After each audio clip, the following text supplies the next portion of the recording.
Hello everyone, this is Surya Narayan Oza from Arauli Institute of Technical Studies, Udaipur, Rajasthan. Welcome to the lecture. In today's class, we learn Android application components.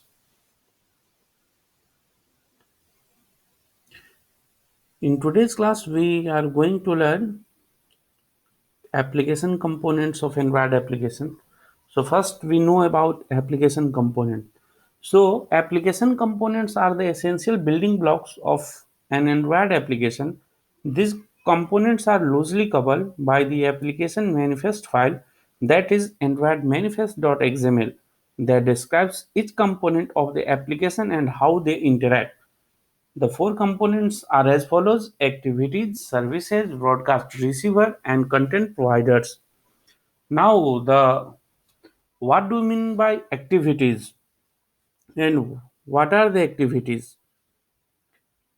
An activity represents a single screen with a user interface. In short, activity performs an action on the screen. For example, an email application might have one activity that shows a list of new emails, another activity to compose an email, and another activity for reading emails. If an application has more than one activity, then one of them should be marked as the activity that is presented when the application is launched. It means the conclusion is that an activities represent the visual representation of Android application. Now the second component is services. So what do you mean by services? A services is a component that runs in the background to perform long running operation. For example, a service might play music in the background while the user is in a different application, or it might fetch data over the network without blocking user interaction with an activity. It means that services perform background tasks without providing a user interface. Now the third one component is content providers. A content provider component supplies data from one application to other on the request. Such requests are handled by the methods of the content resolver class.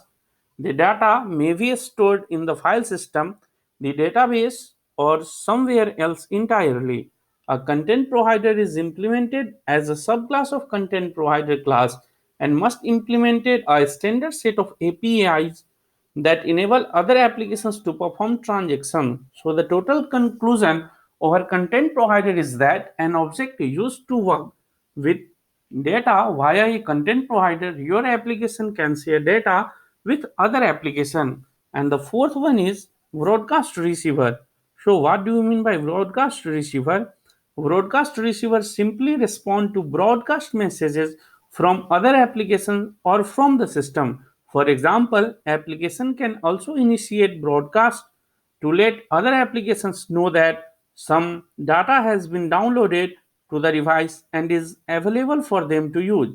So this is broadcast receiver who will intercept this communication and will initiate appropriate action. A broadcast receiver is implemented as a subclass of broadcast receiver class, and each message is broadcaster as an intent object.